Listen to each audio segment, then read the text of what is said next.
नमस्कार विद्यार्थी मित्रांनो, युनिक करिअर अकॅडमी वर्धा आमच्या यूट्यूब चॅनलवर आपले सहर्ष स्वागत आहे.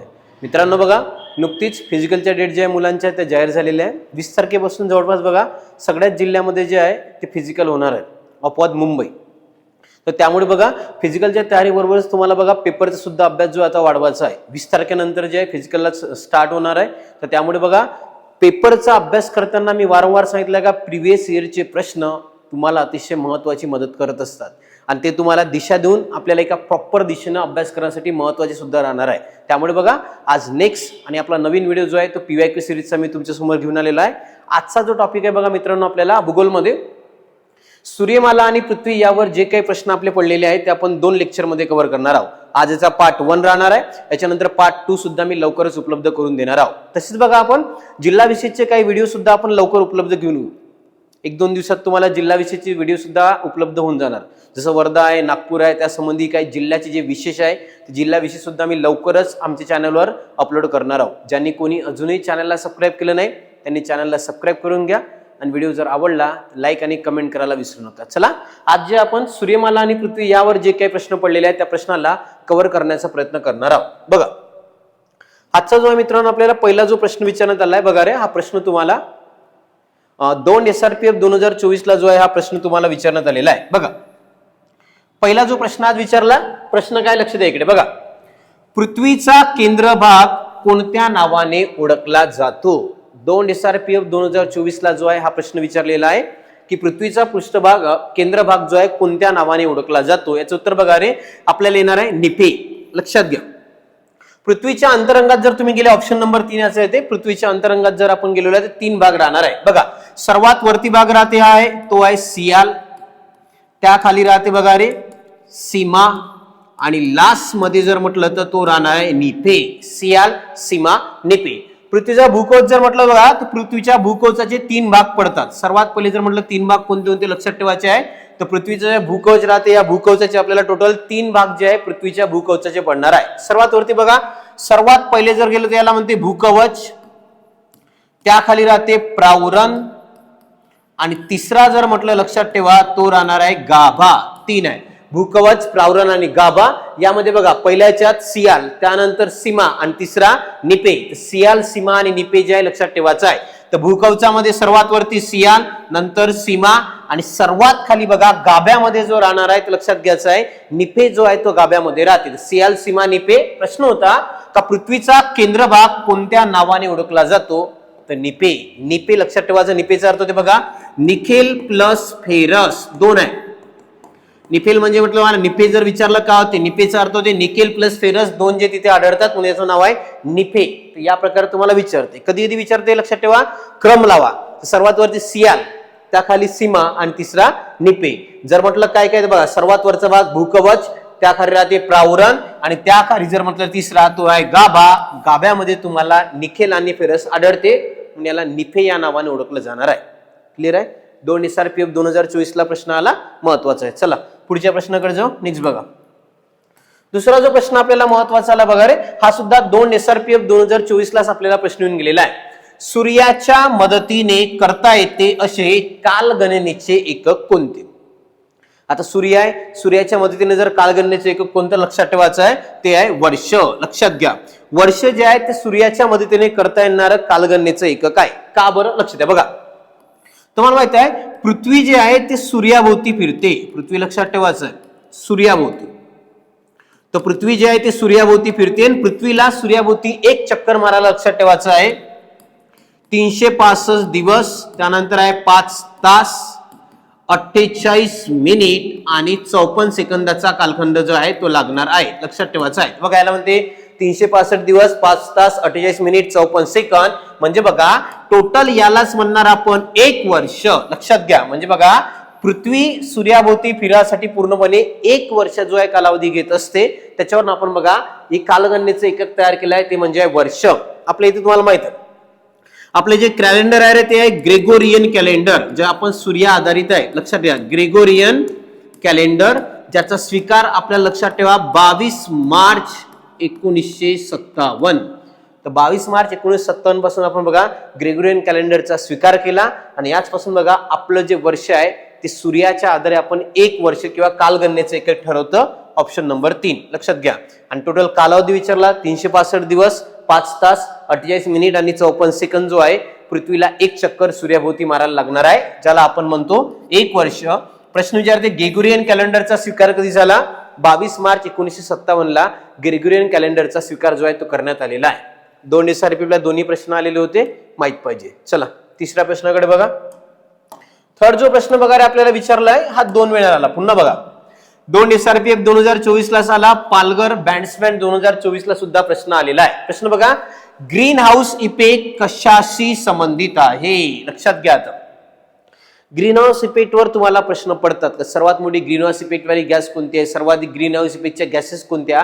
ते प्रश्न पडतात. बघा ग्रीन हाऊस इफेक्ट जर तुम्हाला म्हटलं तर वातावरणातील बदल या संबंधी राहणार आहे. टेम्परेचर वाढणे त्यालाच म्हणते ग्रीन हाऊस इफेक्ट. लक्षात ठेवायचा आहे, समजून घ्या काय ग्रीन हाऊस इफेक्ट जर म्हटलं तर यासाठी बघा हरितगृह यालाच म्हणतो आपण हरितगृह आणि काही गॅस जे आहेत त्या कारणीभूत आहेत. गॅसेस लक्षात ठेवा कोणत्या कोणत्या विचारते. ग्रीन हाऊस गॅसेस कोणत्या कोणत्या राहणार आहे?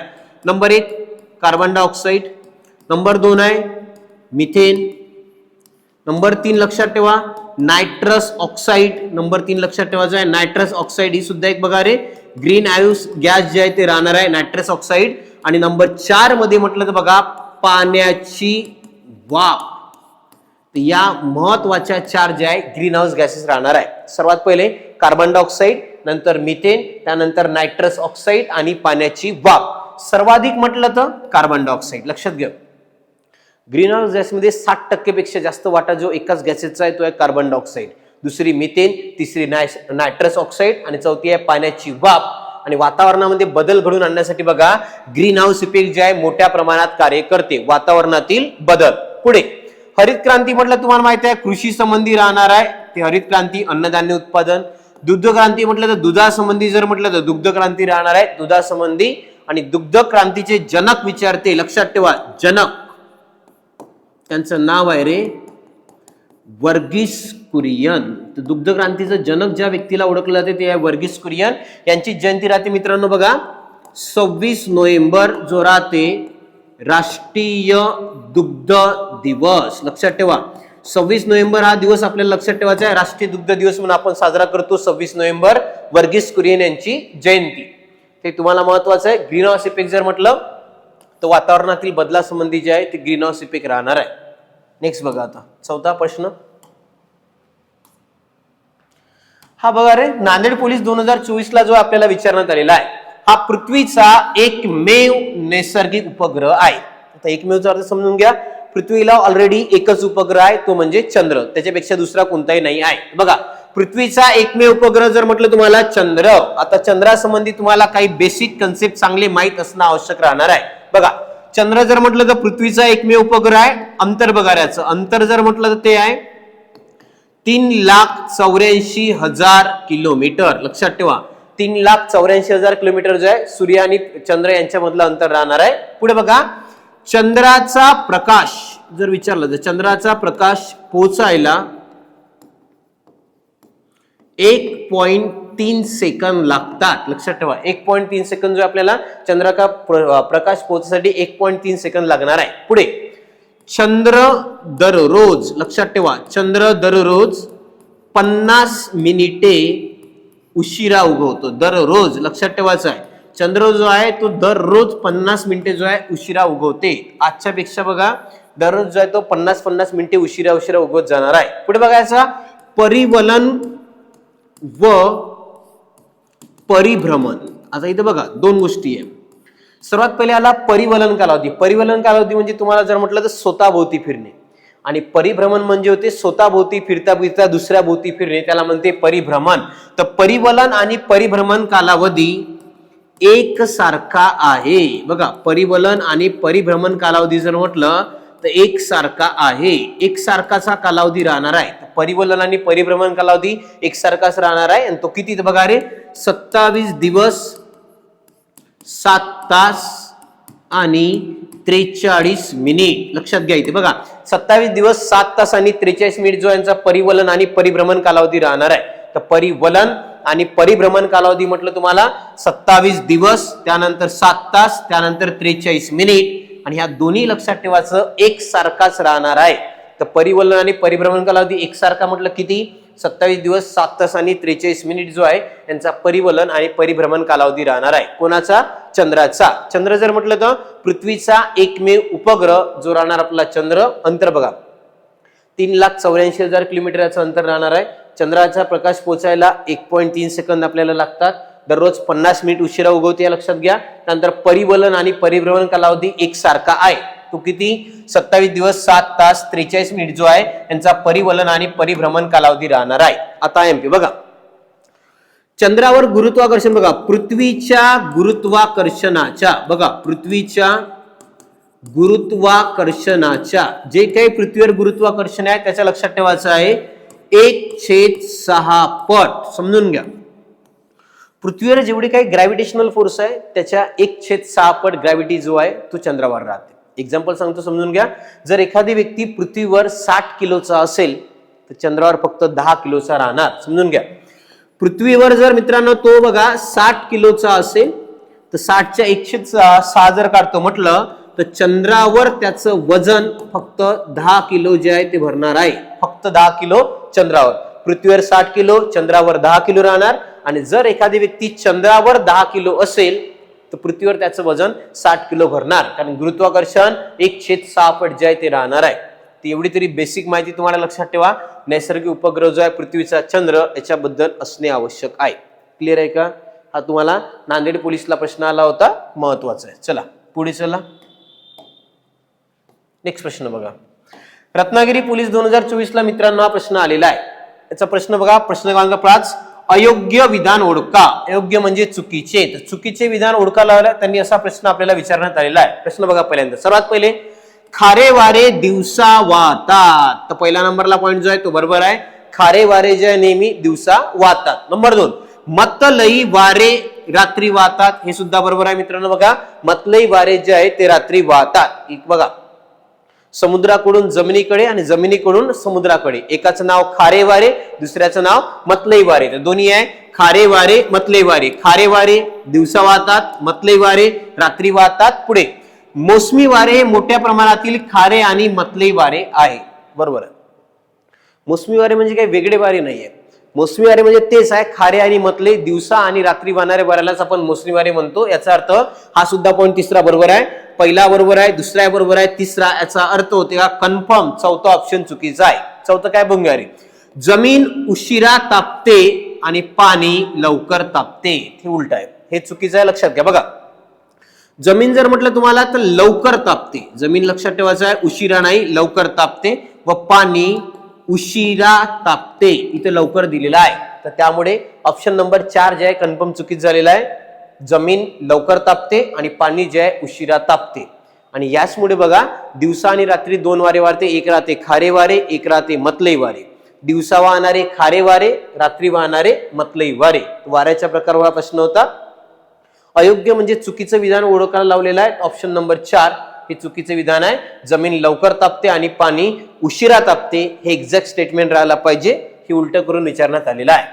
हा प्रश्न बघा तुम्हाला रत्नागिरी पोलीस 2024 ला मित्रांनो हा प्रश्न विचारण्यात आलेला होता. याचं उत्तर येणार ऑप्शन नंबर 4. चुकीचं विधान जर म्हटलं तर ते ऑप्शन नंबर 4 राहणार आहे. नेक्स्ट पुढचा प्रश्न बघा.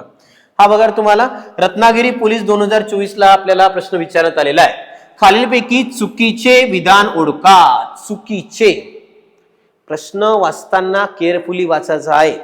त्याने अयोग्य विचारलाय, योग्य विचारलाय, चूक विचारलाय, बिनचूक विचारलाय. तर त्या कंडिशन मध्ये तुम्हाला इथे जो आहे प्रश्न बरोबर समजून घ्यायचा आहे. प्रश्न बघा खालीलपैकी चुकीचे म्हणजे याने चुकीचं विचारलेलं आहे. पहिलं चंद्रग्रहण पौर्णिमेला होते. बरोबर आहे. चंद्रग्रहण नेहमी पौर्णिमेलाच होत असते. पुढे सूर्य पृथ्वी चंद्र हे एका सरळ रेषेत आल्यावर चंद्रग्रहण होते. हे सुद्धा बरोबर आहे लक्षात घ्या. सूर्य पृथ्वी आणि चंद्र जर एका सरळ रेषेत आले म्हणजे बघा हा आहे सूर्य आणि इकडे आहे चंद्र. सूर्य आणि चंद्र यांच्या मधात जर पृथ्वी आली म्हणजे तिने जर एका सरळ रेषेमध्ये लागली असेल तर त्यावेळेस होणारं ग्रहण म्हणजे आहे चंद्रग्रहण. सूर्य आणि चंद्र यांच्या मधात पृथ्वी आल्यास होणारं ग्रहण म्हटलं तर चंद्रग्रहण. पुढे सूर्य आणि चंद्र, सूर्य चंद्र आणि पृथ्वी हे एका सरळ रेषेत आल्यावर चंद्रग्रहण होते. चुकीचं आहे. कारण बघा आता सांगितलंय चंद्रग्रहण जर व्हायचं आहे तर मधामध्ये पृथ्वी आली पाहिजे. इथे पृथ्वी शेवटी आलेली आहे, हे होणार नाही. बघा सूर्य आणि पृथ्वी यांच्या मधात जर चंद्र आला तर चंद्रग्रहण होत नाही. इथे येते सूर्यग्रहण. त्यामुळे कन्फर्म बघा रे, ऑप्शन नंबर 3 जे आहे चुकीचा आहे. सूर्यग्रहण नेहमी अमावस्येला, हे सुद्धा बरोबर आहे. तर बघा पौर्णिमेला होते फक्त चंद्रग्रहण आणि सूर्यग्रहण जर तुम्हाला विचारलं तर सूर्यग्रहण फक्त लक्षात ठेवा, सूर्यग्रहण जे आहे मित्रांनो फक्त ते अमावस्येला होणार आहे, पौर्णिमेला होत नाही. तर हे कन्फर्म माहित असायला पाहिजे. चंद्रग्रहण नेहमी पौर्णिमेला, सूर्यग्रहण नेहमी अमावस्येला. आणि चंद्रग्रहण कधी होते बघा, सूर्य आणि चंद्र यांच्या मधात जर पृथ्वी आल्यास चंद्रग्रहण. आता बघा एक आहे इथे सूर्य आणि इकडे आहे पृथ्वी, आणि सूर्य आणि पृथ्वी यांच्या मधात जर चंद्र आल्यास होणारं ग्रहण लक्षात ठेवायचं आहे. याचं नाव आहे सूर्यग्रहण. तर याचं बघा इथे सूर्यग्रहण पाहिजे होते आणि चंद्रग्रहण करून दिलेलं आहे. त्यामुळे कन्फर्म ऑप्शन नंबर 3 जे मित्रांनो चुकीचं राहणार. तर 6चं येणार ऑप्शन नंबर 3, रत्नागिरी पोलीस 2024. समजलाय? चला पुढे जाऊ नेक्स्ट प्रश्नाकडे. हा बघा रे, रत्नागिरी पोलीस 2024 ला सुद्धा आपल्याला प्रश्न विचारण्यात आलेला. बघा खग्रास चंद्रग्रहणाचा जास्तीत जास्त कालावधी किती मिनिटाचा असतो? समजून घ्या. खग्रास म्हटलं तर 107, 1 तास 47 मिनिट जे आहे हेच आपल्याला लक्षात ठेवायचं आहे. खग्रास चंद्रग्रहणाचा कालावधी राहणार आहे. बघा चंद्रग्रहण मी आता सांगितलं तुम्हाला, ग्रहण बद्दल काही महत्वाच्या गोष्टी सांगितलेल्या आहे. बघा सर्वात पहिले विचारलाय तुम्हाला चंद्रग्रहण, तर चंद्रग्रहण नेहमी कधी होते? पौर्णिमेला. आता हे काय लक्षात ठेवायची गरज आहे का? नाही. समजून घ्या. ज्या दिवशी पूर्ण चंद्र राहते, पूर्ण चंद्र फक्त पौर्णिमेला राहते, बाकी कोणत्याच दिवशी राहत नाही. बाकी सगळ्या दिवशी आपल्याला बघा चंद्राच्या कला दिसतात, पूर्ण चंद्र दिसत नाही.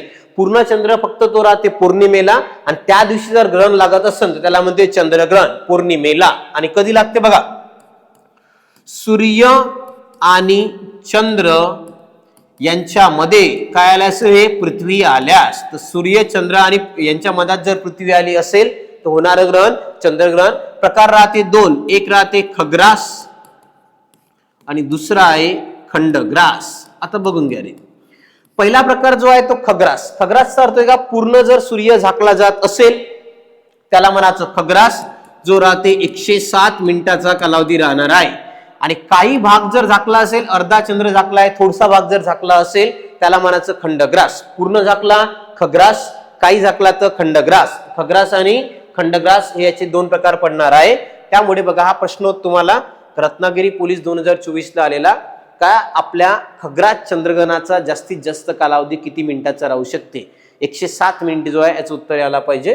तर रत्नागिरी पोलीसला आलेला आहे ऑप्शन नंबर 3, उत्तर होतं 107 मिनिट. प्रकार खग्रास आणि खंडग्रास.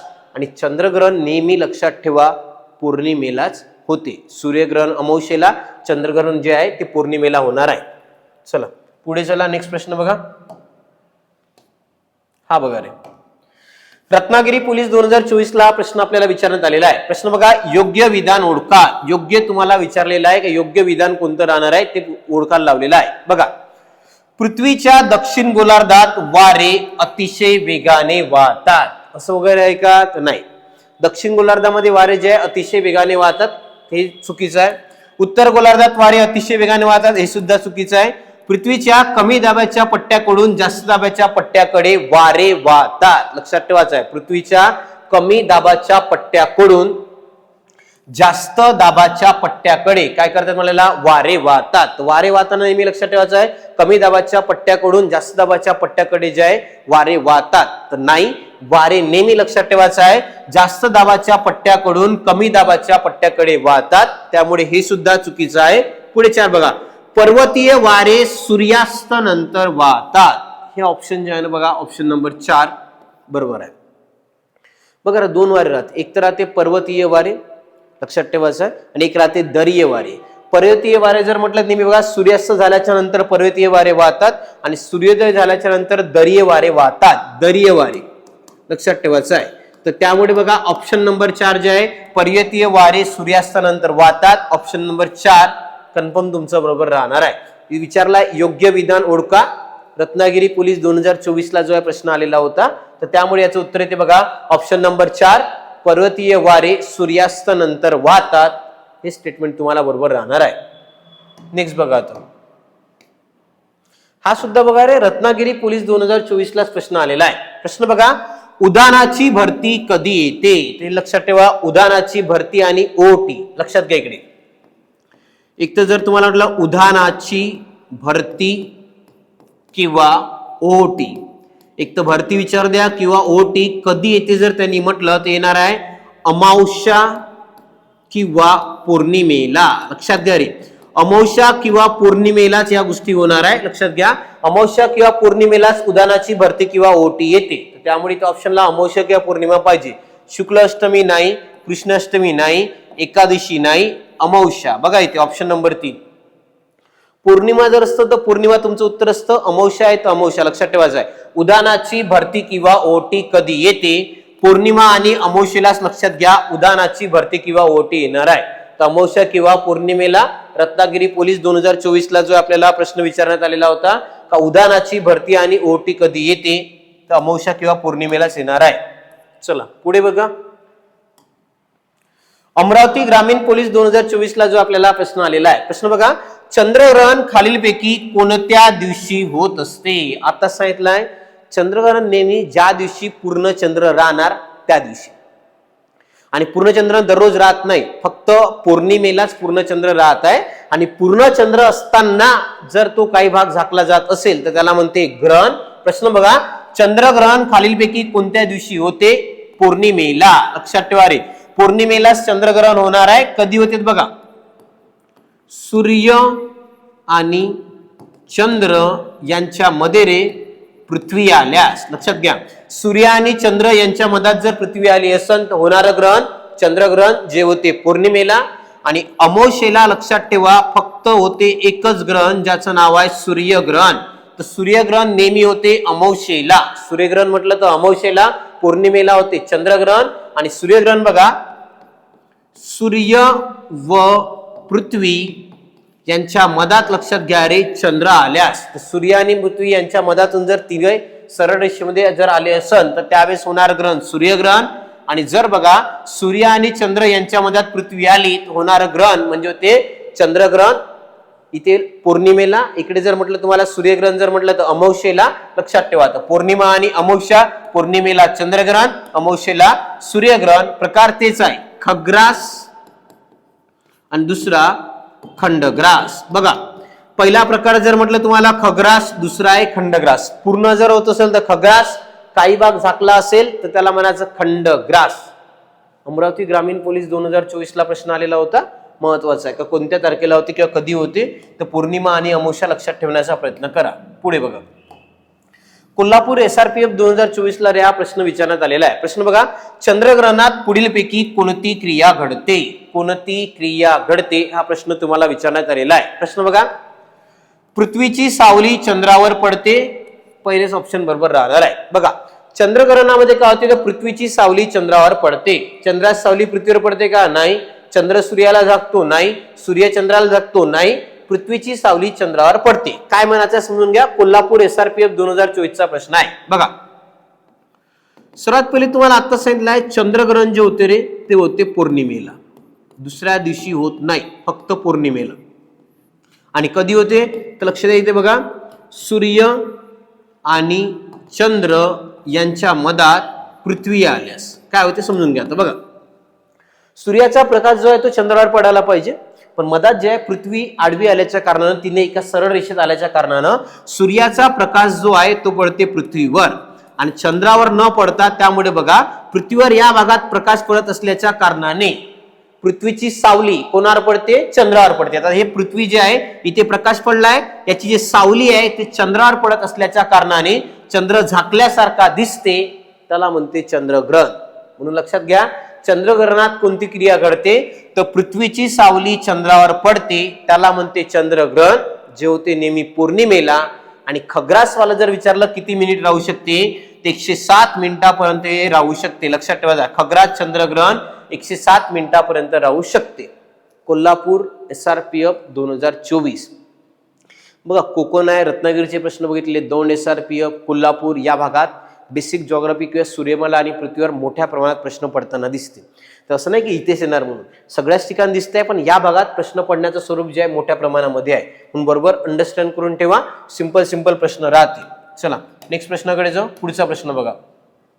हा बघा रे, रायगड बॅट्समॅन 2024 ला आपल्याला प्रश्न आलेला आहे. प्रश्न बघा, उत्तर गोलार्धातील वर्षातील सर्वात लहान दिवस कोणता? सर्वात लहान 22 डिसेंबर. बोला रे, उत्तर गोलार्धामध्ये सर्वात लहान दिवस कोणता? तर 22 डिसेंबर जो राहणार आहे. समजून घ्या काय.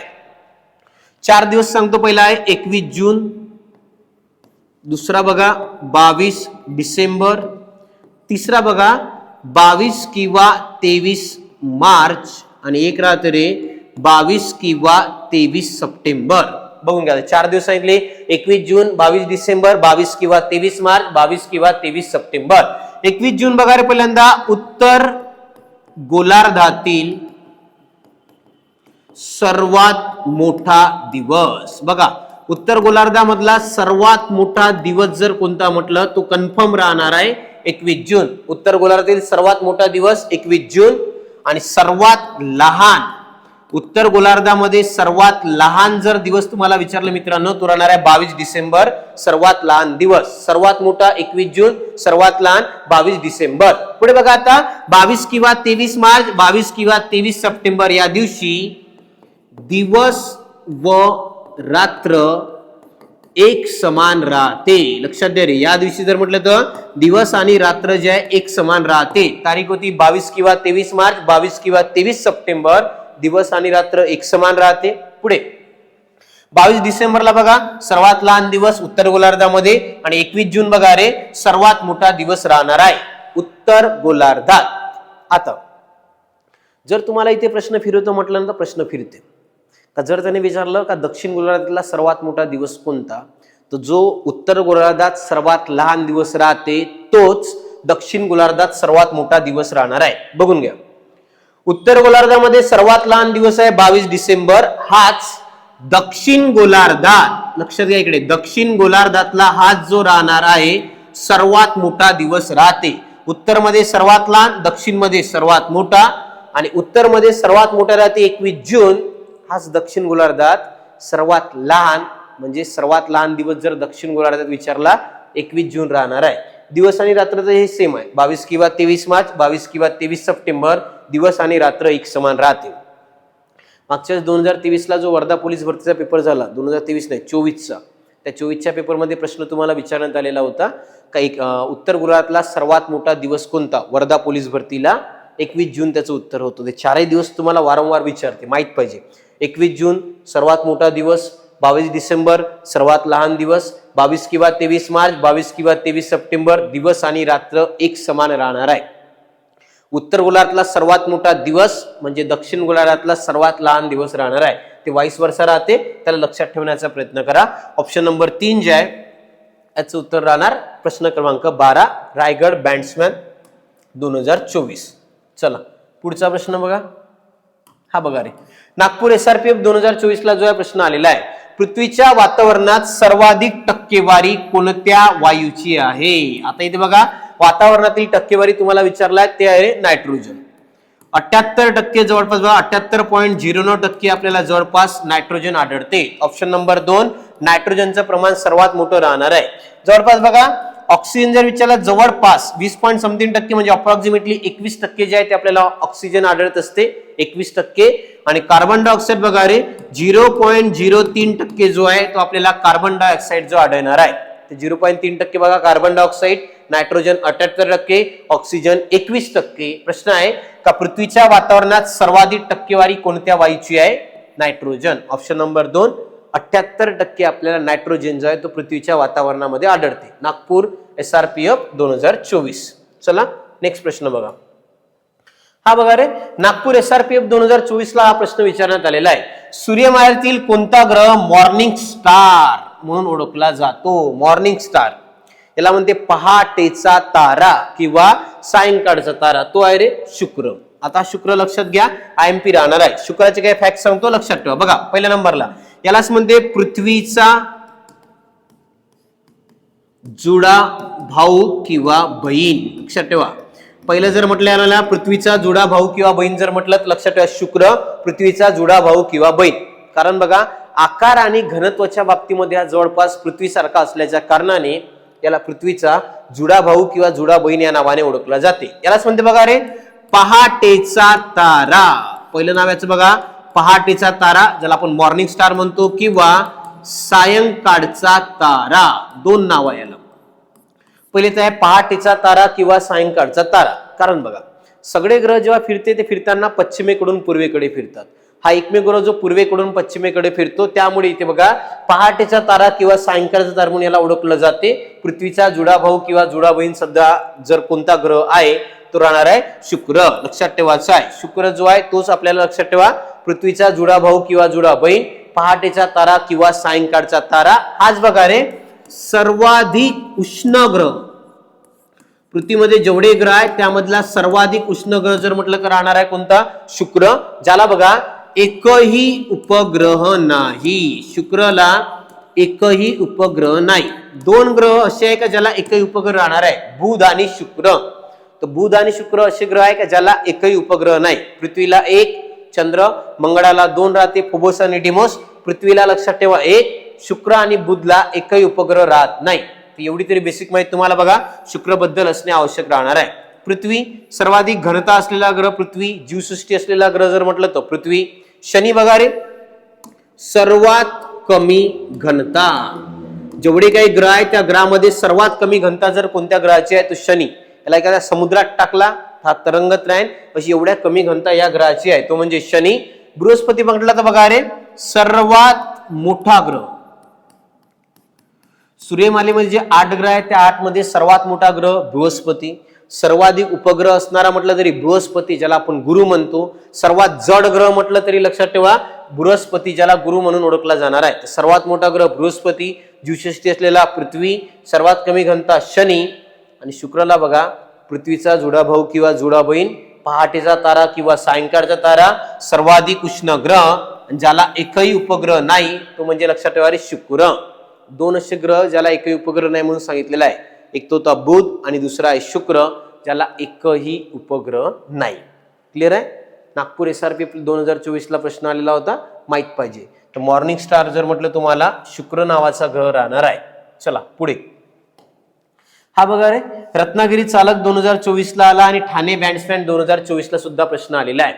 पृथ्वीच्या केंद्रबिंदू भूपृष्ठाखाली किती किलोमीटर खोलीपर्यंत आहे. आता इथे बघा तुम्हाला प्रश्न विचारण्यात आलेला आहे का पृथ्वीचा केंद्रबिंदू जो आहे तो किती खाली राहणार आहे. मी तुम्हाला बघा रे पृथ्वीचे 3 भाग जे आपण पहिल्यांदा बघितले होते. पहिल्याचं नाव आहे भूकवच, दुसरं बघा याला म्हणते प्रावरण, आणि तिसरं जर म्हटलं तुम्हाला गाभा. 3 आहे बघा कोणते कोणते तर भूकवच, प्रावरण, गाभा. सर्वात बाहेरचा भूकवच, त्याखाली आहे प्रावरण, आणि तिसरा जर भाग तुम्हाला विचारलं मित्रांनो लक्षात ठेवा तो राहणार आहे गाभा. तर भूकवच, प्रावरण आणि गाभा. सर्वात बाहेरचा भूकवच जो पहिले वरचा, याच्यामध्ये आढळते आपल्याला सियाल, इथे आढळते सीमा, आणि या ठिकाणी राहते निपे. निकेल आणि फेरस जर म्हटलं तर पृथ्वीच्या गाभ्यामध्ये आढळतात.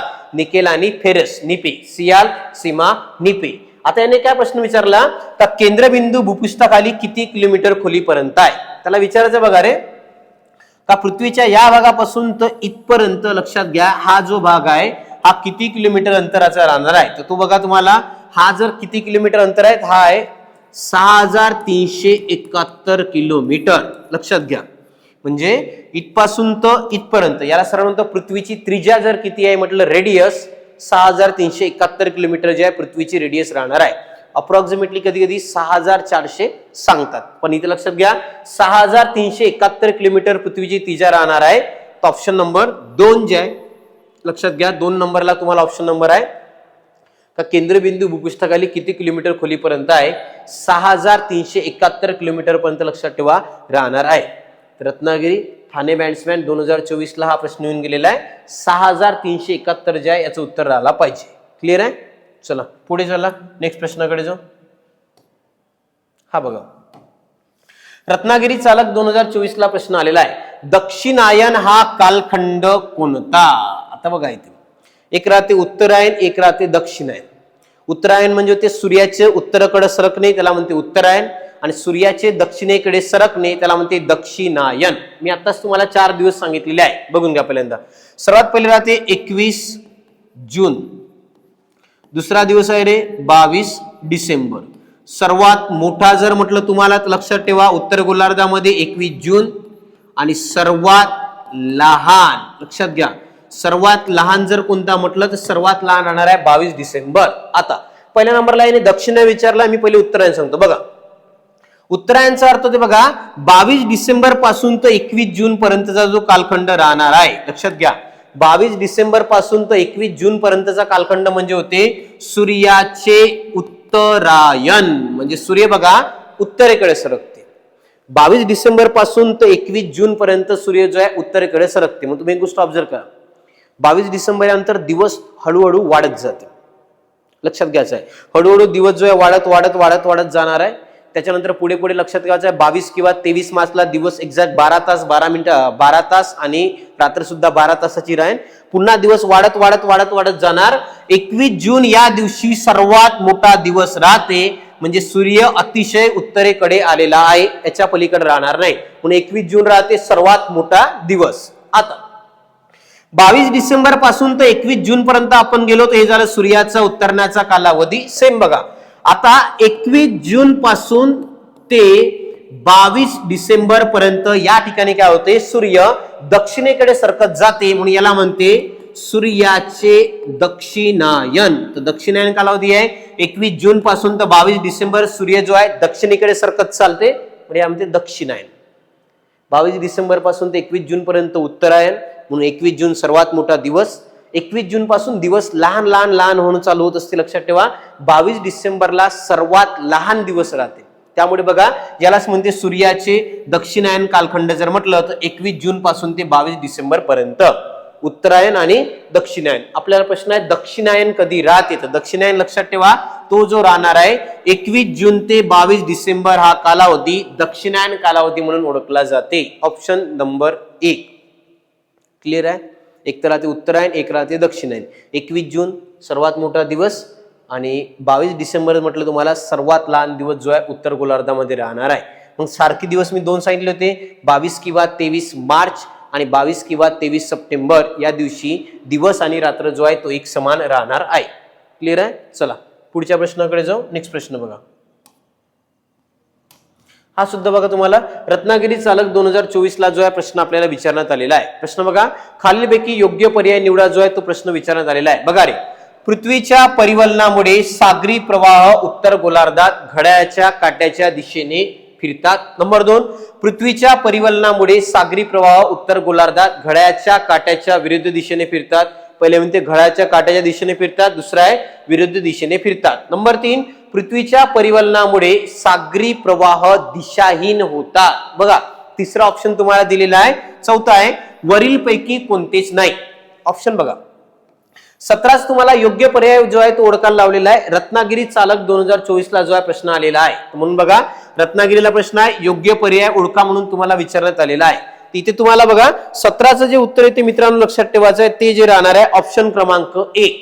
काय लक्ष द्या, पहिल्या नंबरचं उत्तर आहे पृथ्वीच्या परिवलनामुळे सागरी प्रवाह उत्तर गोलार्धात घड्याळाच्या काट्याच्या दिशेने फिरतात. आता काय लक्ष द्या इकडे बघा, तुम्हाला माहिती आहे रे पृथ्वीचे 2 भाग पडते. इथं मधामध्ये विषुववृत्त राहते आणि विषुववृत्तामुळे लक्षात घ्या पृथ्वी 2 भागात डिवाइड होते. पहिल्या नंबरला जर म्हटलं सर्वात पहिले हा झाला उत्तर गोलार्ध आणि एक राहते दक्षिण गोलार्ध. इथे बघा काय म्हटलं त्यांनी, रत्नागिरी चालकचा प्रश्न आहे पृथ्वीच्या परिवलनामुळे. सर्वात पहिले परिवलन म्हणजे काय, तर परिवलन म्हणजे होते स्वतःभोवती फिरणे आणि परिभ्रमणचा अर्थ होते स्वतःभोवती फिरता फिरता दुसऱ्या भोवती जर फिरल्या जात आहे त्याला म्हणते परिभ्रमण. तर पृथ्वीच्या परिवलनामुळे सागरी प्रवाह बघा इथे उत्तर गोलार्धात म्हणजे या भागात घड्याळाच्या काट्याच्या दिशेने फिरतात. हे स्टेटमेंट तुम्हाला लक्षात ठेवायचं आहे, बरोबर राहणार आहे. ऑप्शन नंबर 1 खालीलपैकी योग्य पर्याय निवडा. तर रत्नागिरी चालक 2024 जो आहे प्रश्न राहणार आहे. पृथ्वीचा परिवलन कालावधी लक्षात ठेवा रे किती राहणार आहे, 23 तास 56 मिनिट 4 सेकंद. हा परिवलन कालावधी आहे, 23 तास 56 मिनिट 4 सेकंद.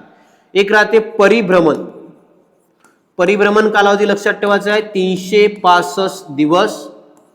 त्यानंतर आहे 5 तास 48 मिनिट आणि 54 सेकंद. तर लक्षात ठेवा परिवलन कालावधी आहे 23 तास 56 मिनिट 4 सेकंद, ज्यामुळे दिवस आणि रात्र होते. परिभ्रमण कालावधी आहे 365 दिवस 5 तास 48 मिनिट 54 सेकंद, ज्यामुळे वर्ष होते. तर परिवलन आणि परिभ्रमण दोन कालावधी राहणार आहे. पृथ्वीच्या परिवलनामुळे उत्तर गोलार्धात घड्याच्या काटेच्या दिशेने जे आहे ते सागरी प्रवाह फिरतात. ऑप्शन क्रमांक 1 रत्नागिरी चालक 2024. चला पुढे चला. हा प्रश्न बघा. परभणी चालक 2024 ला मित्रांनो हा प्रश्न आपल्याला विचारण्यात आलेला आहे. 23.5 बघा 23 उत्तर अक्षरवृत्तास काय म्हणतात. तर 23.5 जे आहे उत्तर अक्षरवृत्ताला म्हणते कर्कवृत्त. समजून घ्या काय. पृथ्वीच्या उत्तर गोलार्धात जर आपण विचार केला तर इथे काय काय राहते लक्ष द्या रे. बघा सर्वात पहिले इथे मधामध्ये राहते 0 अक्षरवृत्त, ज्याला म्हणते विषुवृत्त. 0 आला जर तुम्हाला म्हटलं विषुवृत्त. पुढे बघा 23.5 ला उत्तर गोलार्धात राहते 23.5 डिग्रीला जर म्हटलं ते राहते कर्कवृत्त उत्तर गोलार्धात. आणि दक्षिण गोलार्धात 23.5 ला जर तुम्हाला विचारलं ते राहते मकरवृत्त. मकरवृत्त जे आहे 23.5 ला राहणार आहे. पुढे बघा 66.5 ला इथे राहते आर्टिक वृत्त. आर्टिक. आणि 66.5 ला खाली जर म्हटलं इथे राहते अंटार्क्टिक. आर्टिक आणि अंटार्क्टिक वृत्त. वरती 90 ला तुम्हाला माहित आहे उत्तर गोलार्ध जो आहे तो 90 ला राहते. आणि खाली जर म्हटलं लक्षात ठेवा 90 लाच राहणार आहे दक्षिण गोलार्ध. तर वरती राहते उत्तर गोलार्ध, खाली राहते दक्षिण गोलार्ध. इथे 67 ला आर्टिक, इथे आहे अंटार्क्टिक, वरती आहे कर्कवृत्त, खाली आहे मकरवृत्त. आता प्रश्न बरोबरच. प्रश्न त्याने विचारला आहे तर बघा 23.5 उत्तर अक्षरवृत्तास काय म्हणतात. उत्तर हे महत्वाचं आहे. उत्तर अक्षरवृत्तास म्हणते रे कर्कवृत्त.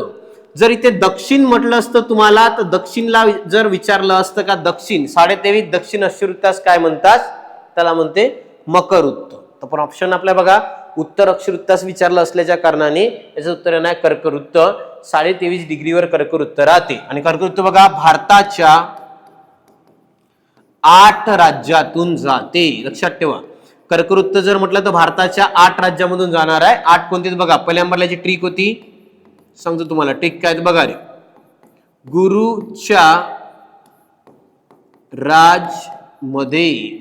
राजमध्ये 36 झाड व बंगले मित्राला दिले. लक्षात ठेवा गुरुच्या राजमध्ये 36 झाड व बंगले मित्राला दिले. गुरुवरून बघा पहिला आहे गुजरात. राजवरून लक्षात ठेवा रे राजस्थान. मध्यवरून आहे मध्य प्रदेश MP. 3 झालेले आहे. चौथ्या नंबरला बघा चौथं जर कोणतं राहणार आहे 36 वरून आहे छत्तीसगड. झारवरून म्हटलं तुम्हाला झारखंड. बंगलेवरून आहे पश्चिम बंगाल. लक्षात ठेवा बंगलेवरून जर म्हटलं तर पश्चिम बंगाल जे आहे ते राहणार आहे. मित्रवरून 2 आहे रे. पहिला आहे मिझोरम आणि त्रिवरून जर म्हटलं तर त्रिपुरा. त्याची ट्रिक बनते बघा. गुरुच्या राजमध्ये 36 झाड व बंगले मित्राला दिले. टोटल राज्य आहे 8.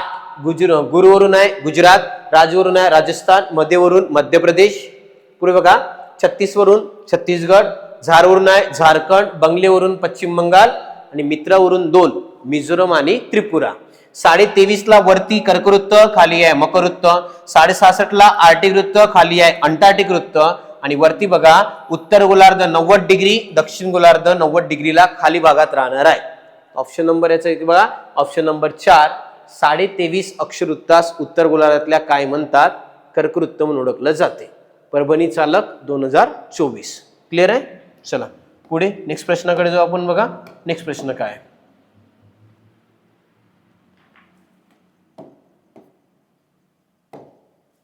हा बघा रे सोलापूर ग्रामीण चालक 2024 ला प्रश्न विचारण्यात आलेला आहे. प्रश्न बघा. अक्षरवृत्तीय दृष्ट्या विचार केल्यास सागरी जलाचे पृष्ठीय तापमान विषुववृत्ताकडून ध्रुवाकडे जाताना. इथे बघा आता जर आपण विषुववृत्ताकडून ध्रुवाकडे जाताना त्याने प्रश्न विचारलेला आहे. इथे विषुववृत्त आहे की नाही आहे बघा. हे झालं विषुववृत्त. आणि विषुववृत्ताकडून वरती गोलार्ध एक ध्रुव आहे म्हटलं उत्तर ध्रुव, एक राहते दक्षिण ध्रुव, 2 ध्रुव राहते. याने काय म्हटलं आहे विषुववृत्ताकडून ध्रुवाकडे जाताना तापमान काय होत जाते, तर लक्षात घ्या तापमान जर म्हटलं तर कमी कमी होत जाते, इथे लक्षात घ्यायचं. कर्कवृत्त, मकरवृत्त, आर्टिक वृत्त, अंटार्टिक वृत्त याने म्हटलंय का विषुववृत्ताकडून ध्रुवाकडे जर आपण वरती वरती चाललेलो आहोत तर तापमान कमी कमी होत जाते. जर इथं प्रश्न विचारला ध्रुवाकडून विषुववृत्ताकडे जाताना तापमान वाढत जाते, पण प्रश्न बघा विषुववृत्ताकडून ध्रुवाकडे जाताना काय होत जाते लक्षात ठेवायचं आहे. तर विषुववृत्ताकडून ध्रुवाकडे जाताना तापमान जे आहे ते कमी कमी होत जाते. कारण तुम्ही गोष्ट ऑब्झर्व करा, सूर्याची किरणे जी आहे सरळ सरळ पडत नाही, तिरपे तिरपे पडायला सुरू होते. बघा या भागात सरळ पडते सूर्याची किरणे, वरती जाताना सूर्याची किरणे तिरपे तिरपे पडत जातात, या भागात सूर्याची किरणे पडत नाही, पण हळूहळू जे आहे तापमान कमी कमी होत जाते. त्याने प्रश्न विचारलाय विषुववृत्ताकडून ध्रुवाकडे जाताना तापमान काय होत जाते, तर लक्षात ठेवा कमी कमी होत जाणार आहे. तोच प्रश्न आहे सोलापूर चालक 2024 ला जो आहे आपल्याला हा प्रश्न तुम्हाला विचारण्यात आलेला होता. नेक्स्ट प्रश्न बघा, हा सुद्धा बघा सोलापूर ग्रामीण चालक 2024 ला जास्त प्रश्न आहे आलेला आहे. खालीलपैकी कोणत्या भूकंप लहरी जास्त विध्वंसक असतात. आता बघा भूकंप लहरी तीन प्रकारच्या राहते, प्रायमरी वेव्ह, सेकंडरी वेव्ह आणि एक लॉन्जिट्युडिनल वेव्ह. तीन प्रकारच्या वेव्ह राहतात. प्रायमरी म्हणजे प्राथमिक, त्यानंतर दुय्यम, त्यानंतर भूपृष्ठ. याने विचारलाय सर्वात विध्वंसक कोणत्या लहरी राहणार आहे. ऑप्शन नंबर 3 भूपृष्ठ लहरी. बघा सर्वात फास्ट ज्याचं वेगवान लहरी जर म्हटलं तर प्राथमिक या सर्वात वेगवान राहतात, लक्षात ठेवा. सर्वात वेगवान, त्यापेक्षा जर म्हटलं तर दुय्यम लहरी त्याच्यापेक्षा थोड्याशा कमी. सर्वात स्लो, लक्षात घ्या सर्वात कमी वेग जर विचारलं तुम्हाला लक्षात ठेवा कोणत्या लहरीचा राहते. भूपृष्ठ लहरी ज्या आहे त्या सर्वात कमी वेग राहणार आहे, सर्वात लेट येतात, पण याच लहरी सर्वात जास्त विध्वंसक करणाऱ्या राहतील. कोणत्या लहरी. भूपृष्ठ लहरी, सर्वात कमी वेग आणि सर्वात जास्त विध्वंसक राहतात. ऑप्शन नंबर 3 भूपृष्ठ लहरी. आता भूकंपाबद्दल 3 गोष्टी माहित पाहिजेत त्यात सांगतो बघा. पहिल्या नंबरला आहे फोकस, एक राहते बघा भूकंप नाभी. फोकस किंवा भूकंप नाभी म्हणजे काय बघा रे, याचा अर्थ होते ज्या ठिकाणी भूकंपाची निर्मिती झाली, लक्षात ठेवा असा पॉइंट ज्या ठिकाणी भूकंपाची निर्मिती झाली आहे त्याला म्हणते फोकस, म्हणजे होते भूकंप नाभी. म्हणजे ज्या ठिकाणापासून भूकंप सुरू झाला ते फोकस किंवा भूकंप नाभी. एक राहते इपिसेंटर, इपिसेंटर लक्षात ठेवा याला म्हणते भूकंप केंद्र. इपिसेंटर म्हणजे बघा जमिनीवर, लक्षात ठेवा जमिनीवर सर्वात प्रथम, लक्षात ठेवा जमिनीवर सर्वात प्रथम ज्या ठिकाणी भूकंप येते. बघा जमिनीवर सर्वात प्रथम ज्या ठिकाणी भूकंप येते ते राहते भूकंप केंद्र, त्याला म्हणते इपिसेंटर. आणि इपिसेंटर नेहमी लक्षात ठेवा फोकसच्या एक्झॅक्ट 90 डिग्रीवर इपिसेंटर राहते. समजून घ्या. एक्झाम्पल सांगतो बघा, हे जर पृथ्वी आहे या ठिकाणी जर मित्रांनो लक्षात ठेवा आपल्याला भूकंप नाभी आहे, म्हणजे फोकस जर असन तर फोकसच्या एक्झॅक्ट 90 डिग्रीवर म्हणजे या ठिकाणी सेम त्याच्या डोक्यावरच इथे लक्षात ठेवायचं आहे इपिसेंटर राहते. म्हणजे बघा कुठे पण ज्या ठिकाणी फोकस राहणार त्याच्या एक्झॅक्ट डोक्याच्या वरती म्हणजे 90 डिग्रीलाच इपिसेंटर किंवा भूकंप केंद्र राहणार आहे. म्हणून बघा फोकस म्हणजे काय, इपिसेंटर म्हणजे काय प्रश्न विचारते. फोकस बघा, फोकसला मराठीमध्ये नाव आहे भूकंप नाभी. ज्या ठिकाणी भूकंपाची निर्मिती झाली आहे ते फोकस भूकंप नाभी, जिथून तो भूकंप जनरेट झाला आहे. पुढे इपिसेंटर म्हणजे तिथून भूकंपाच्या लहरी वरती वरती येतात, पहिल्यांदा ज्या ठिकाणी जमिनीवर आदळते त्याला म्हणते इपिसेंटर किंवा भूकंप केंद्र. आणि लक्षात ठेवायचं आहे फोकसच्या एक्झॅक्ट 90 डिग्रीच्या वरतीच तुम्हाला इपिसेंटर राहणार आहे. हा महत्वाचा पॉइंट आहे. फोकस आणि इपिसेंटर दोन. सर्वात वेगवान लहरी प्राथमिक, त्यानंतर दुय्यम, सर्वात स्लो आहे भूपृष्ठ, पण ज्या सर्वात स्लो लहरी आहे त्याच सर्वात विध्वंसक लहरी असतात. सिस्मोग्राफ किंवा सिस्मोमीटर मध्ये आपण भूकंपाची तीव्रता मोजत असतो, तर प्रश्न तुम्हाला कधी कधी विचारते. लक्षात घ्या सोलापूर ग्रामीण चालक 2024 चा जो आहे हा प्रश्न आलेला होता. चला नेक्स्ट जाऊ. सातारा बॅट्समॅन 2024 ला प्रश्न आलेला आहे. एका दिवसात किती सेकंद असतात. अतिशय सिंपल प्रश्नापैकी एक राहणार आहे 86,400 सेकंद. लक्षात ठेवा एका दिवसात. आता एक दिवस म्हणजे सगळ्यांना माहित आहे 24 तास, एक तास म्हणजे 60 मिनिट, एक मिनिट म्हणजे 60 सेकंद. याचं उत्तर जर काढाल तर 86,400 सेकंद जे आहे तुम्हाला येणार आहे. तर एका दिवसामध्ये लक्षात ठेवा किती सेकंद असतात, 86,400 सेकंद जे आहे एका दिवसामध्ये राहणार आहे. तर 21 नंबरचा प्रश्न सिंपल आहे, सातारा बँड्समॅन 2024. चला पुढे जाऊ, नेक्स्ट प्रश्न बघा. हा रे, ठाणे बँड्समॅन 2024 ला प्रश्न आलेला आहे. सूर्य आणि पृथ्वी यामध्ये सर्वाधिक अंतर साधारणतः कोणत्या महिन्यात असते? आता बघा, एक राहते अपभू, एक राहते उपभू. उपभू म्हणजे सर्वात जवळ असणे, दूर जर झाला तर उपभू. आपल्याला उपभूची स्थिती विचारलेली आहे का सूर्य आणि पृथ्वी यांच्यामध्ये साधारणतः कोणत्या महिन्यात सर्वाधिक अंतर असते? जुलै महिन्यात. लक्षात ठेवा 4 जुलै जो आहे या दिवशी सर्वात जास्त अंतर राहणार आहे. तर बघा या स्थितीचं नाव आहे अपभू. अपभू म्हणजे होते सर्वात दूर असणे. आणि एक राहते उपभू. उपभू म्हणजे होते सर्वात जवळ असणे. तर सर्वात जवळ जो आहे तो जानेवारी महिन्यामध्ये राहते उपभू. समजून घ्या. इतर जर सूर्य आहे तर सूर्याच्या भोवती लक्षात ठेवायचं आहे पृथ्वी लंब वर्तुळाकार फिरत असते. या ठिकाणी जेव्हा पृथ्वी सर्वात जवळ येते त्याला म्हणते उपभू. सर्वात जवळ आली तर जे जानेवारी महिन्यात 3 जानेवारीला दिवस राहते, 3 किंवा 4 जानेवारी उपभू राहते. आणि सर्वात दूर म्हणजे या ठिकाणी पृथ्वी राहते, लक्षात ठेवायचं आहे सर्वात दूर ती राहणार जुलै महिन्यात. 3 किंवा 4 जुलैला सर्वात दूर राहणार आहे, त्याला म्हणते अपभू. अपभू. तर बघा इथे एक राहते उपभू, एक राहते अपभू. उपभू जर म्हटलं तर जानेवारी महिन्यात, उपभू जर राहते लक्षात ठेवा. अपभू जर म्हटलं तर जुलै महिन्यात. जानेवारी आणि जुलै. सर्वात जवळ जानेवारी महिन्यात, सर्वात दूर जुलै महिन्यामध्ये अंतर राहणार आहे. एकाचं नाव उपभू, एकाचं नाव अपभू. आणि प्रश्न तोच आहे, सूर्य आणि पृथ्वी यामध्ये सर्वाधिक अंतर साधारणतः कोणत्या महिन्यात असते? ठाणे बँड्समॅन 2024 चा प्रश्न होता. जुलै महिन्यामध्ये सर्वाधिक अंतर राहणार आहे. ऑप्शन नंबर 2 समजून घ्या, महत्वाचं राहते. चला पुढे नेक्स्ट. हा बघा, अहिल्यानगर बँड्समॅन 2024 ला प्रश्न आलेला आहे. लावा रसापासून बनलेल्या खडकांना काय म्हणतात? सिंपल आहे रे. लावा रसापासून जे काही खडक बनते त्यांना म्हणते अग्निजन्य खडक. लक्षात ठेवा लावा रसापासून जेवढे काही खडक बनणार आहे ते राहते अग्निजन्य खडक जे आहे तेच राहणार आहे. ऑप्शन नंबर 1 अग्निजन्य खडक. सिंपल प्रश्न आहे, अहिल्यानगर बँड्समॅन 2024. इथे जास्त वेळ खर्च करण्याला काही राहत नाही. नेक्स्ट प्रश्न बघा.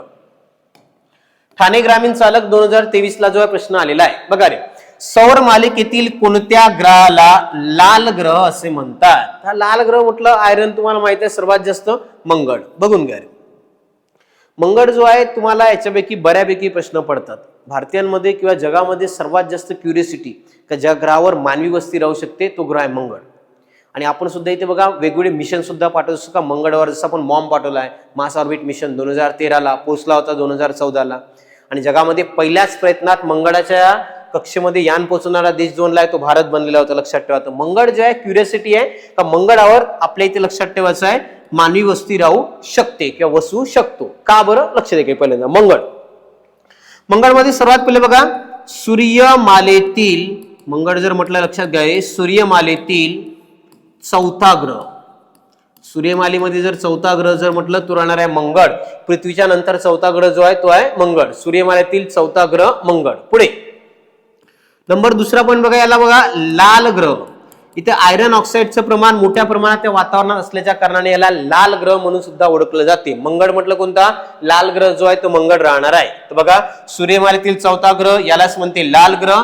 याचे उपग्रह आहे रे 2. बघा 2 उपग्रह मंगळला राहणार आहे. पहिला फोबोस आणि दुसरा आहे डिमोस. फोबोस आणि डिमोस जे आहेत 2 उपग्रह आहे. त्यापैकी डिमोस लक्षात ठेवा सूर्यमालेमध्ये जेवढे काही उपग्रह आहे त्यापैकी सर्वात लहान उपग्रह जर म्हटलं तर डिमोस. सूर्यमालेमधला सर्वात लहान उपग्रह, ग्रह नाही म्हणताय मी, उपग्रह जर म्हटलं डिमोस. सर्वात लक्षात ठेवा फोबोस आणि डिमोस जे आहे 2 उपग्रह मंगळाला आहे. बघा रे, बुध आणि शुक्रला एकही उपग्रह नाही. पृथ्वीला एकमेव म्हटलं तर चंद्र. मंगळाला 2 आहे. फोबोस आणि डिमोस जे आहे 2 उपग्रह जे आहे ते मंगळाला राहणार आहे. तर लक्षात ठेवायचं आहे.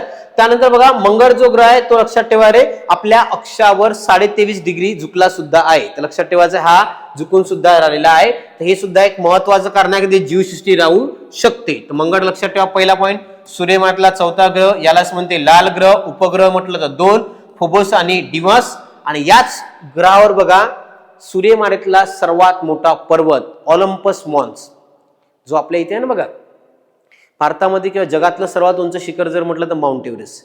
त्या माउंट एव्हरेस्टच्या 3 पटीनं मोठा आहे ऑलिम्पस मॉन्स नावाचा जो पर्वत आहे, लक्षात ठेवा रे, तो मंगळावर राहणार आहे. जो सूर्यमालेमधला सर्वात मोठा पर्वत आहे ऑलिम्पस मॉन्स, जो माउंट एव्हरेस्टच्या 3 पट आहे, तो सुद्धा मंगळ ग्रहावर राहणार आहे. तर ऑप्शन नंबर 3 जो आहे लाल ग्रह म्हणून बघा मंगळ ओळखला जाते. प्लुटो 2006 पर्यंत याला ग्रहाचा दर्जा होता, आता राहिलेला नाही. आता जो आहे हा ग्रह नाही, लक्षात ठेवा. 2006 नंतर ग्रहाचा दर्जा प्लुटोचा काढून टाकण्यात आलेला आहे. शुक्र मी तुम्हाला पहिले सांगितलं सर्वात चमकणारा शुक्र, पृथ्वीचा जुडा भाऊ किंवा जुडा बहीण शुक्र, पहाटेचा तारा सायंकाळचा तारा म्हटलं तरी शुक्र. तर शुक्रला उपग्रह आहे का? नाही. आणि सर्वात कमी घनता असलेला शनी, शनीला जर एखाद्या समुद्रात टाकलं तो तरंगणार, एवढी कमी घनता शनीची आहे. सर्वाधिक घनता पृथ्वी, सर्वात कमी शनी. सर्वात कमी घनता असलेला ग्रह जर म्हटलं तर शनी जो राहणार आहे. तर आपल्याला बघा लाल ग्रहावर प्रश्न विचारण्यात आला होता, मंगळ जो आहे तो आपला लाल ग्रह राहणार आहे. ठाणे ग्रामीण चालक 2023 ला जो आहे प्रश्न येऊन गेलेला आहे. समजलाय? चला पुढे जाऊ. हा बघा सोलापूर शहर चालक 2023 ला प्रश्न आलेला आहे. प्रश्न बघा रे, खालीलपैकी कोणत्या ग्रहाला उपग्रह नाही? ऑलरेडी मी आता सांगितलंय का असे 2 ग्रह आहे का ज्या दोन्ही ग्रहाला उपग्रह नाही आहे. कोणते कोणते बघून घ्या. पहिला जर ग्रह तुम्हाला विचारलं तर लक्षात ठेवायचा बुध आणि दुसरा आहे शुक्र. तर सूर्यमालेमध्ये 2 असे ग्रह आहे का बुध आणि शुक्र ज्याला एकही उपग्रह नाही. पृथ्वीला एकमेव जर म्हटलं तर चंद्र, पृथ्वीला लक्षात ठेवा एकमेव उपग्रह राहणार आहे तो आहे चंद्र. आणि जर तुम्हाला इथे विचारलं लक्षात ठेवा खालीलपैकी कोणत्या ग्रहाला उपग्रह नाही, बुध आणि शुक्र असे 2 ग्रह आहे 8 ग्रहापैकी ज्याला उपग्रह नाही. मग ऑप्शन कडे चला, ऑप्शन मध्ये पाहून घ्या. युरेनसला आहे, नेपच्यूनला आहे, मंगळाला आता सांगितले 2 उपग्रह आहे फोबोस आणि डिमोस. ऑप्शनला आपला बुध किंवा शुक्र पाहिजे होता, तो नाही आहे. याचा अर्थ ऑप्शन नंबर 4 यापैकी नाही जे आहे ते आपलं उत्तर राहणार आहे. लक्षात घ्या ऑप्शन नंबर 4 इथे उत्तर येते यापैकी नाही. बुध आणि शुक्र या 2च ग्रहाला उपग्रह नाही. आणि प्रश्न होता सूर्यमालेत असे कोणते ग्रह आहे ज्याला उपग्रह नाही? 2च ग्रह आहे बुध आणि शुक्र ज्यांना एकही उपग्रह आढळत नाही. तिथे उत्तर येणार यापैकी नाही, लक्षात ठेवायचं आहे. सर्वाधिक जर विचारलं सर्वाधिक उपग्रह बघा, सर्वाधिक उपग्रह जर कोणत्या ग्रहाला आहे तर तो आहे रे आता गुरु. गुरुला आता सध्याच्या कंडिशन मध्ये सर्वात जास्त उपग्रह आहे, 92च्या जवळपास उपग्रह जे आहे गुरुला आढळणार आहे. शनीला 80 होते, शनीला ओलांडून आता गुरुला सर्वात जास्त उपग्रह राहणार आहे. सर्वाधिक उपग्रह गुरु. नंबर 2 इथे बघा सर्वात मोठा उपग्रह. आता हा प्रश्न आहे तुम्हाला का सूर्यमालेतला सर्वात मोठा उपग्रह कोणता? तो आहे गॅनमेड. गुरुचाच उपग्रह आहे रे गॅनमेड जो सर्वात पहिल्या नंबरचा राहणार आहे. दुसरा आहे टायटन, हा टायटन शनीचा. बघा सूर्यमालेमधला सर्वात मोठा उपग्रह गॅनमेड गुरुचा, नंबर 2 लागते टायटन जो आहे शनीचा. आणि सर्वात लहान जर म्हटलं तर मंगळाचा उपग्रह जो आहे सर्वात लहान होता फोबोस आणि डिमोस. तर डिमोस लक्षात ठेवा हा सर्वात लहान उपग्रह सूर्यमालेमध्ये राहणार आहे. सर्वात लहान उपग्रह, मी ग्रह म्हणत नाही, आपण उपग्रहाचा विचार करताय. सर्वात मोठा उपग्रह गॅनमेड, दुसरा होता टायटन शनीचा. त्याच्यानंतर बघा सर्वात लहान उपग्रह जर म्हटलं तर डिमोस. असे कोणते ग्रह आहे ज्याला उपग्रह नाही? तर बुध आणि शुक्र असे 2 ग्रह आहे ज्या ग्रहाला एकही उपग्रह नाही.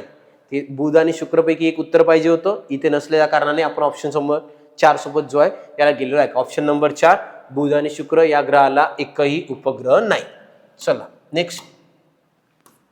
हा बघा रे, नागपूर लोहमार्ग 10 पेक्षा अधिक वेळा. सिंपल प्रश्न आहे, सगळ्यांना येते. सर्व सूर्यमालेतला सर्वात मोठा ग्रह कोणता?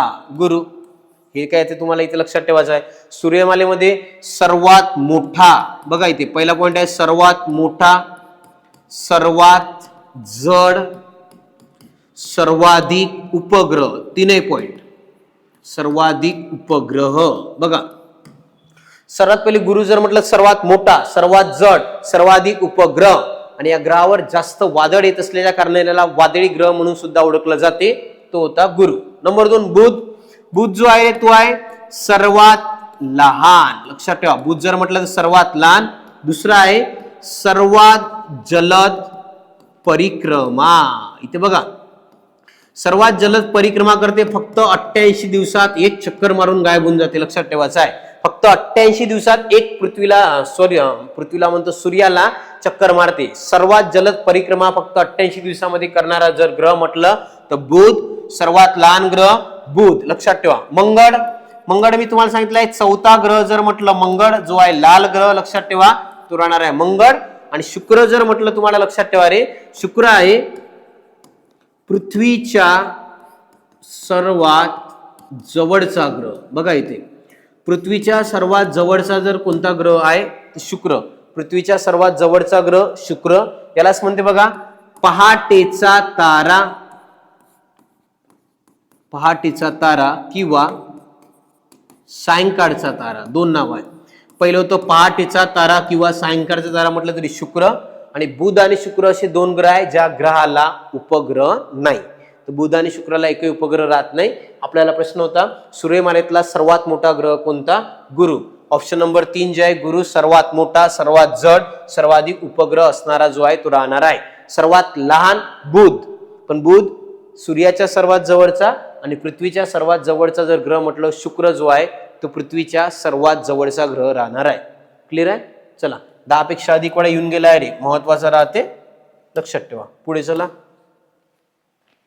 हा बघा रायगड चालक 2023 ला आपल्याला प्रश्न येऊन गेलेला आहे. सूर्यापासून निर्माण होणाऱ्या अतिनील किरणांना शोषून सजीव सृष्टीचे रक्षण करणारा ओझोनचा थर कोणत्या भागात आढळते? ओझोन जर तुम्हाला म्हटलं कोणत्या भागामध्ये आढळणार आहे? तपांबर नंतर येते स्थितांबर. स्थितांबरामध्येच लक्षात ठेवा रे ओझोनचा थर आढळते. बघा पृथ्वीच्या वातावरणाचे 5 थर पडतात, सांगतो कोणते कोणते बघून घ्या. पहिला सर्वात खाली तपांबर, त्यानंतर स्थितांबर, त्यानंतर आहे मध्यांबर, त्यानंतर आहे आयनांबर आणि 5वा राहते बाह्यांबर. 5 थर आपल्याला पडतात, बघून घ्या.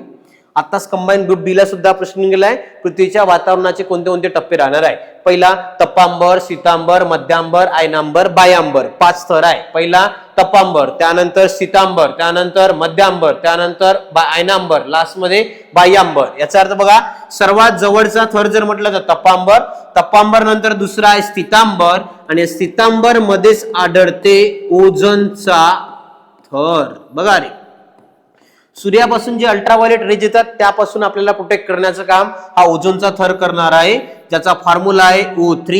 सूत्र लक्षात ठेवायचं आहे जर कोणतं म्हटलं तर O3. आणि जाडी मोजण्यासाठी यासाठी युनिट आहे रे डॉप्सन. लक्षात ठेवा ओझोनची जाडी कशानं मोजली जाते तर डॉप्सन नावाच्या युनिटने ओझोनची जाडी मोजली जाते.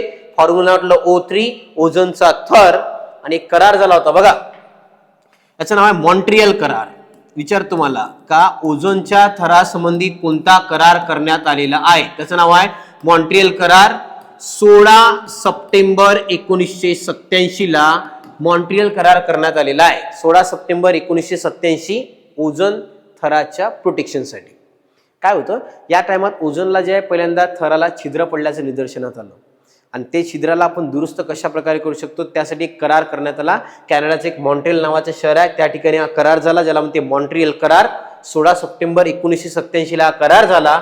म्हणून दरवर्षी बघा 16 सप्टेंबर हा दिवस मित्रांनो वर्ल्ड ओझोन डे म्हणून जो आपण दरवर्षी साजरा करतो 16 सप्टेंबर. आणि ओझोनच्या थरासाठी ज्या ग्रीन हाऊस गॅसेस आहे विशेषतः यात बघा क्लोरोफ्लोरोकार्बन CFC, 2 गॅस राहते क्लोरोफ्लोरोकार्बन, त्यालाच म्हणतो हायड्रोक्लोरोफ्लोरोकार्बन किंवा फिऑन. तिथे विचारतात तुम्हाला ओझोनच्या कारणीभूत राहणाऱ्या गॅसेस, तर पहिला CFC क्लोरोफ्लोरोकार्बन. हे जर नसन ऑप्शनला तर फिऑन पाहायचं. या 2 पैकी एक राहणार आहे, एक तर CFC क्लोरोफ्लोरोकार्बन किंवा फिऑन. जर नसन तर एक राहते HCFC हायड्रोक्लोरोफ्लोरोकार्बन. बघा CFC नंबर 2, फिऑन नंबर 3, हायड्रोक्लोरोफ्लोरोकार्बन, ज्यामुळे ओझोनचा ऱ्हास होते. ओझोनच्या ऱ्हासासाठी करार झाला मॉन्ट्रियल करार, जो आपण प्रोटेक्ट करासाठी आहे. 16 सप्टेंबर 1987 ला करार झाला असल्याच्या कारणाने 16 सप्टेंबर राहते world ozone day. Formula O3, सूत्र याच्यावर जाडी मोजण्यासाठी डॉप्सन. आणि तुम्हाला विचारलाय का कोणत्या थरामध्ये आढळते? स्थितांबर. बघा रे टोटल मी थर सांगितले तुम्हाला 5. आपल्या इथे जे 5 स्तर राहते, तपांबर, सीतांबर, मध्यांबर, बायांबर आणि आयांबर. आयनांबर म्हणतो किंवा बायांबर लक्षात ठेवायचं आहे. सीतांबर मध्ये आपल्या इथे ओझोन आढळणार आहे. तर बघा तुम्हाला प्रश्न होता रायगड चालक 2023, ऑप्शन क्रमांक 3 जो आहे सीतांबर याचं उत्तर राहणार आहे. 27 नंबरचा प्रश्न महत्वाचा आहे. एवढा डाटा जो लिहून दिला हा लक्षात ठेवा, यालाच प्रश्न पडते. नेक्स्ट, ठाणे ग्रामीण पोलीस 2023 ला प्रश्न आला बघा. सौर मालिकेतील ग्रहाच्या उपग्रहापैकी सर्वात मोठा उपग्रह कोणता? थोड्याच वेळा पहिले बोलला. प्रश्न वेगळे विचारल्या जात नाही. तुम्ही जेवढ्या लवकर डोक्यात टाकाल तेवढं तुम्हाला इझी होऊन जाईल. प्रश्न तिथच्या तिथंच फिरून फिरून विचारले जाते. म्हणून तुम्हाला सांगतो प्रिव्हियस इयरचे अनालिसिस जे लोक प्रॉपर करणार त्यांना बरोबर प्रश्न सापडते, त्याच्या बाहेर प्रश्न जात नाही. बघा, सूर्यमालिकेतील सर्वात मोठा उपग्रह कोणता? गॅनमेड. गॅनमेड आता सांगितलं रे, सर्वात मोठा जर म्हटलं पहिला सर्वात मोठा उपग्रह, तर सर्वात मोठा उपग्रह आहे गॅनमेड. दुसरा जर म्हटलं तो आहे रे टायटन. टायटन लक्षात ठेवा, शनीचा उपग्रह आहे, शनीचा सर्वात मोठा. पण इथं दुसरा गॅनमेड नंतर दुसरा जर म्हटलं तर टायटन. तिसरा बघा सर्वात लहान, तुम्हाला ऑलरेडी सांगितलं आहे सर्वात लहान मध्ये बा फोबोस आणि एक राहते डिमोस. तर डिमोस जो आहे तो सर्वात लहान उपग्रह राहणार आहे. चंद्र पृथ्वीचा एकमेव उपग्रह. तर बघा पृथ्वीचा एकमेव उपग्रह म्हटलं तर चंद्र, सर्वात मोठा गॅनमेड, नंबर 2 टायटन, सर्वात लहान डिमोस. डिमोस जो आहे लक्षात ठेवा तो कोणाचा आहे? मंगळ. मंगळाला 2 उपग्रह आहेत, फोबोस आणि डिमोस. त्यापैकी बघा डिमोस जो आहे रे सर्वात लहान उपग्रह राहणार आहे. सर्वात लहान डिमोस, सर्वात मोठा गॅनमेड जो आहे उपग्रह राहते. ऑप्शन क्रमांक 1, 28चं 1 जे आहे ते उत्तर राहणार. ठाणे ग्रामीण पोलीस 2023. नेक्स्ट बघा, हा प्रश्न बघा रे, पालघर पोलीस 2023 ला आला. कोल्हापूर SRPF 2014, हिंगोली SRPF 2016 ला सुद्धा प्रश्न विचारण्यात आलेला आहे. पृथ्वीच्या सुमारे किती टक्के भाग पाण्याने व्यापलेला आहे? हे प्रश्न अख्ख्या महाराष्ट्राला येते. हे असे प्रश्न काही त्याच्यात नाहीये, हे असे चुकू नाही द्यायचे. असे जर प्रश्न चुकले असन तर डोपटी बेलनं उचला, घरी जा. समजलं आहे ना? हे प्रश्न चुकलेच नाही पाहिजे. एवढे हलवे जर प्रश्न चुकले तर काही राहणार नाही. लक्षात घ्या, 71% पाणी तुम्हाला लक्षात ठेवा. पृथ्वीच्या सुमारे किती टक्के भाग पाण्याने व्यापले आहेत? 71% भाग जो आहे तो पाण्याने व्यापलेला आहे. 29% भागावर जमीन आहे. Option number 2. नेक्स्ट, पुढे बघा, पालघर पोलीस 2023 ला जो आहे प्रश्न आपल्याला विचारण्यात आलेला आहे. बघा रे, चंद्राच्या अमावस्येपासून पौर्णिमेपर्यंत येणाऱ्या पंधरवाड्याला काय म्हणतात? ते बघा आता, अमावस्यापासून ते पौर्णिमेपर्यंत काय म्हणते आपल्याला विचारलेलं आहे. पंधरवाडा. एक राहते कृष्ण पक्ष, एक राहते शुक्ल पक्ष. अमावस्येपासून पौर्णिमेपर्यंत जो राहते शुक्ल पक्ष. शुक्ल पक्ष म्हणजे काय सांगतो बघा, चांदण्या रात्रीचा पंधरवाडा. चांदण्या रात्रीचा पंधरवाडा ज्याला म्हणते शुक्ल पक्ष. शुक्ल पक्ष म्हणजे ते अमावस्येपासून पौर्णिमेपर्यंत. एक गोष्ट ऑब्झर्व करा, अमावस्येला काळा किट्ट अंधार राहते, चंद्र दिसते का? नाही. मग अमावस्येचा पहिला दिवस राहते, त्या दिवशी हळूहळू बघा चंद्राची एक कोर येणार, हलका चंद्र दिसत. दुसऱ्या दिवशी थोडासा चंद्र वाढत जाते. म्हणजे बघा काळा किट्ट अंधारापासून हळूहळू प्रकाश वाढत वाढत वाढत वाढत चाललेला आहे. म्हणून बघा शुक्ल पक्ष जो आहे अमावस्येपासून पौर्णिमेपर्यंतचा काळ त्याला म्हणते शुक्ल पक्ष, चांदण्या रात्रीचा पंधरवाडा. आता पौर्णिमेपासून तर अमावस्येपर्यंत जो कालखंड राहणार आहे त्याला म्हणते कृष्ण पक्ष. त्याला म्हणते रे बघा अंधाऱ्या रात्रीचा पंधरवाडा. लक्षात घ्या, अंधाऱ्या रात्रीचा पंधरवाडा. मराठीमध्ये तुम्हाला आहे ना शब्द समूहाबद्दल एक शब्द राहते, ज्याला आपण इंग्लिशमध्ये वन वर्ड सबस्टिट्यूशन, मराठीमध्ये शब्द समूहाबद्दल एक शब्द. त्यात विचारते कृष्ण पक्ष म्हणजे काय, शुक्ल पक्ष म्हणजे काय. तर बघा कृष्ण पक्ष म्हणजे अंधाऱ्या रात्रीचा पंधरवडा, पौर्णिमेपासून अमावस्येपर्यंतचा कालावधी कृष्ण पक्ष, अमावस्येपासून पौर्णिमेपर्यंत शुक्ल पक्ष ज्याला म्हणते चांदण्या रात्रीचा पंधरवाडा. चंद्राच्या कला, चंद्र थोडा थोडा जो आहे मोठा मोठा होत जाणे किंवा लहान लहान होत जाणे याला म्हणते चंद्राच्या कला. तर कृष्ण पक्ष, शुक्ल पक्ष, कृष्ण पक्ष म्हणजे अंधाऱ्या रात्रीचा पंधरवाडा, शुक्ल पक्ष म्हणजे होते चांदण्या रात्रीचा पंधरवाडा. अमावस्येपासून पौर्णिमेपर्यंत, पौर्णिमेपासून अमावस्येपर्यंत हे तुम्हाला प्रश्न विचारतात. कृष्ण पक्ष आणि शुक्ल पक्ष. त्या बघा रे पालघर पोलीस 2023 ला हा प्रश्न आपल्याला विचारण्यात आलेला होता. ऑप्शन नंबर 2 जे आहे याचं उत्तर राहते, ते लक्षात ठेवायचं आहे. तर ऑप्शन नंबर 2. पुढे पालघर पोलीस 2023 ला हा प्रश्न आपल्याला आला आहे बघा रे. कोणते अक्षरवृत्त पृथ्वीला 2 भागात विभागते? तर पृथ्वीला 2 भागामध्ये डिवाइड करणारं अक्षरवृत्त जर म्हटलं विषुववृत्त. सिंपल आहे बघा. आपण ऑलरेडी बघितलंय मराठीत काय इथे बघा रे. हा झाला विषुववृत्त आणि विषुववृत्तामुळेच लक्षात ठेवायचं आहे विषुववृत्त जे राहणार आहे या विषुववृत्तामुळेच आपलं जे आहे पृथ्वीचा एक गोलार्ध पडते उत्तर गोलार्ध, एक पडणार आहे दक्षिण गोलार्ध. हा प्रश्न होता. यालाच म्हणते 0 अक्षरवृत्त आणि 0 अक्षरवृत्तामुळे बघा पृथ्वीला 2 भागात डिवाइड केलं जाते. वरचा गोलार्ध उत्तर गोलार्ध, खाली राहणार आहे दक्षिण गोलार्ध. इथे 23.5 डिग्रीला जर म्हटलं तर राहते कर्कवृत्त उत्तर गोलार्धात आणि खाली जर तुम्ही 23.5 डिग्रीला गेलेत यालाच म्हणते मकर वृत्त जे आहे ते राहणार आहे. वरती 23.5 जर म्हटलं तर लक्षात ठेवा कर्कवृत्त, खाली 23.5 ला जर म्हटलं तर मकर वृत्त राहणार आहे. आणि मधामध्ये डिवाइड करणारी विषुववृत्त ज्याला उत्तर गोलार्ध आणि दक्षिण गोलार्धात डिवाइड करण्याचं काम करत असते. पालघर पोलीस 2023 ऑप्शन नंबर 3 जे आहे त्याचं उत्तर येते 31 ऑप्शन नंबर 3. भूकंपाची तीव्रता कोणत्या एककात मोजतात? पालघर पोलीस 2023 आणि हा प्रश्न बघा रे 5 पेक्षा अधिक वेळा आतापर्यंत जो आहे हा प्रश्न आपल्याला विचारण्यात आलेला आहे. हा भूकंपाची तीव्रता कोणत्या एककात मोजतात? एकक म्हटलेलं आहे. मी ऑलरेडी सांगितलं तुम्हाला सिस्मोग्राफ किंवा जे लक्षात ठेवा रिस्टर स्केल नावाचं युनिट जे आहे त्यामध्येच आपण लक्षात घ्या रे भूकंपाची तीव्रता मोजतो. भूकंप एक तर सिस्मोग्राफ किंवा सिस्मोमीटर 2 आहे बघा. एक तर पहिल्या नंबरला सिस्मोग्राफ हा विचारते सिस्मोग्राफ किंवा सिस्मोमीटर किंवा एक स्केल राहते रिस्टर स्केल मध्ये सुद्धा आपण मोजण्याचा प्रयत्न करतो. फोकस आणि एपिसेंटर मी ऑलरेडी तुम्हाला सांगितलेलं आहे. फोकस म्हणजे ज्या ठिकाणी भूकंपाची निर्मिती झाली तो फोकस भूकंप नाभी म्हणतात त्याला आणि त्याच्या डोक्यावर एक्झॅक्ट 90 डिग्रीवर लक्षात ठेवा एपिसेंटर म्हणजे तुम्हाला माहित असायला पाहिजे भूकंपाचं केंद्र राहणार आहे. वेव्ह सांगितल्या होत्या 3 प्राथमिक, द्वितीयक आणि भूपृष्ठ. यामध्ये सर्वात डेंजर लहरी जर म्हणा तर भूपृष्ठ लहरी जी आहे सर्वात डेंजर राहणार आहे. हा प्रश्न बघा 5 पेक्षा अधिक वेळा प्रश्न विचारण्यात आला आहे पालघर पोलीस 2023 ला. का भूकंपाची तीव्रता कोणत्या एककात मोजतात? रिस्टर या एककामध्ये भूकंपाची तीव्रता मोजली जाते. क्लिअर आहे. प्रश्न क्रमांक 32 ऑप्शन नंबर जे आहे याचं 2 राहणार आहे जो 5 वेळा आतापर्यंत विचारण्यात आलेला होता. क्लिअर आहे बघा.